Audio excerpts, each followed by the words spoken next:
It's called Week 0, but it counts all the same. College football is back Saturday, August 23rd. Not many games, we're going to break down 4 of them in detail and come up with the best bet for each one of those games right here, right now.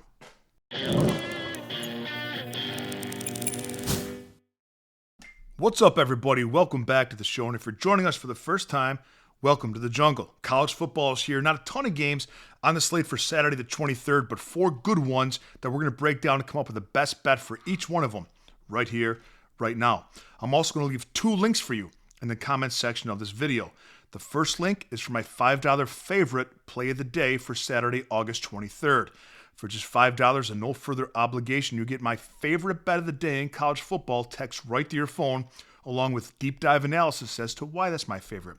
The second link is for our sale. Until August 23rd, the start of college football, you can get for $159 only everything that I do for the whole year. All sports, all access. My full betting card every day sent right to your phone. I cap MLB, NBA, NFL, college football, and college basketball. Along with that, you also get access to our members-only Discord. It's a great deal, and at the risk of sounding vainglorious, I do provide the most profitable results for the lowest prices. Today's video is brought to you by Outlier.bet, the top name in sports betting research, and by Red Lobster. Join us through the month of September for Kevin Bacon Appreciation Month. We're going to start with the biggest game on the slate. It's in Ireland, Dublin, Ireland. It's Iowa State, of course, taking on Kansas State. Kansas State is favored by 3. Let's first take a look at the Iowa State offense against the Kansas State defense. Now, quarterback Rocco Beck and that Iowa State offense surprised a lot of people last year, but that was largely because of their outside receiver play. And Iowa State had 2 wide receivers that were drafted fairly early in the NFL draft this season. So without that wide receiver play, there's a heavy question mark at the wide receiver position for Iowa State that was so much a part of their offense in 2024. Now, reports have come in, that Iowa State looks to run things a little bit differently offensively this year and go with a lot of 2 tight end sets, run the ball, and utilize a lot of short passing routes. Now, ordinarily, when an offense makes that much of a change, it takes a few weeks to gel. And that type of offense plays into the strength of the Kansas State defense. The strength of the Wildcats defense has always been and is now their front 7. Last year, of 133 teams in CFB, Kansas State was 28th against the run and 25th in recorded sacks. It should be tough for Rocco Beck and that Iowa State offense to run different schemes they're not used to against the Kansas State defense in the first week of the season. Now let's look at Kansas State's offense against the Iowa State defense. Quarterback Avery Johnson for the Wildcats is an explosive athlete. He truly is. The bugaboo with him, though, is that he doesn't have good accuracy throwing the ball deep and he's prone to interceptions. But Kansas State wants to run the football. That's what they do. They run the football and they play good defense. And there's some question marks on that offensive line. But knowing what they want to do and knowing what Iowa State doesn't do well, Iowa State last year was terrible against the run. Iowa State ranked 108th in college football against the run, allowing 188.4 yards per game on the ground. Kansas State should be able to limit the amount of times that they have to put the ball in the air and let Avery Johnson use his legs and those running backs to exploit the weakness of the Cyclones defense. With Iowa State running a new offense into what is Kansas State's defense, and Kansas State being very good at what Iowa State has a hard time stopping, I think that Kansas State wins this game. Now, I wouldn't be afraid to lay the 3 points here, but if you could find the money line for a better price than minus 150, that's the play to make in this game. Now we're looking at Fresno State taking on the Kansas Jayhawks. The Jayhawks are a 12.5-point favorite in this game. Fresno State being led by quarterback E.J. Warner. Hey, that's Kurt's kid.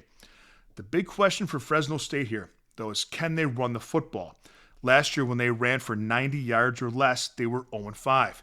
Kansas is good against the run, but the secondary was their problem last season. They did plug some holes, though, however, with pass rushing and cornerbacks and safety play in the transfer portal. Kansas seems to be healthy for the first time in a while, and Jalen Daniels is coming back for it seems like his 19th season in college football. Jaden Daniels is very prone to the interception, though. And Fresno State had the best defense in the Mountain West last year, allowing just 4.8 yards per play. Now they hired Matt Entz as a head coach, former North Dakota State head coach. And he's a very defensive-minded head coach and very good at what he does.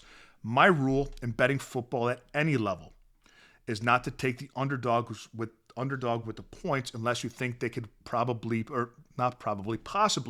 win the game outright. I think that Kansas wins the game here, but I'm not in a hurry to lay 12.5 points against a Matt Entz-led defense. I'm going to stay away from the side here and look at the total.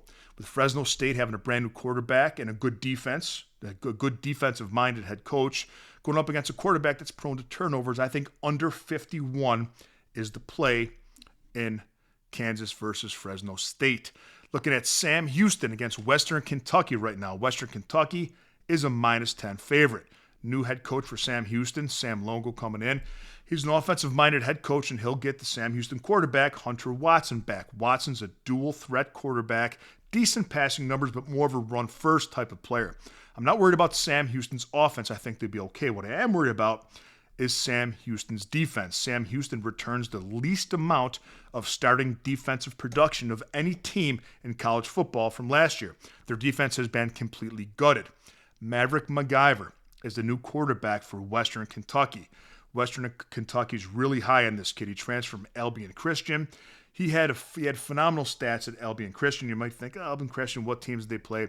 The competition wasn't that stiff, but they did play Texas Tech. So we do have a little bit to look at there.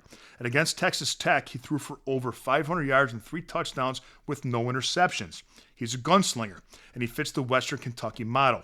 They're a high-powered, high offensive pace passing team that doesn't play much defense, and they look to outscore you. I think we're in for a shootout in this game. The books think so also, with an over-under set at 60.5. Now, people often look at low totals, and they want to play the over. They look at high totals, and they want to play the under. But traditionally, the way to play it is the high totals go over, and the low plays go under, and the low totals go under. And statistically, that has hit more than the opposite. 2 offensive-minded coaches, 2 bad defenses, 2 good quarterbacks. I think we go up and over the high total of 60.5 in Western Kentucky versus Sam Madison. And the last game we're looking at is Stanford at Hawaii. Hawaii is a 2.5-point favorite. The Stanford football program is not in good shape. They have an interim head coach, Frank Reich, freshman quarterback, and they ranked last. They were dead last year in defense in the ACC, and are projected to do so again this year. It's Coach Timmy Chang's 4th season at Hawaii with the Rainbow Warriors, and he's kind of turned that program around a little bit. Back-to-back 5-win seasons, and they only lost 1 player to the transfer portal, which is really good. Returning a lot of production and should be better at every position. With a lot of team chemistry and very good coaching, I look for Hawaii to have 6 to 7 wins this season. And I think they're a team on the up and up. This game is also in Hawaii, and it's very difficult to adjust to that time zone. And if you want proof of that, the Rainbow Warriors are 5-0 against the spread in their last 5 home games. I like Hawaii on the money line to win this game outright. Let's have a day, Jungle Nation, and I'll see you next time with a little more money in your pocket.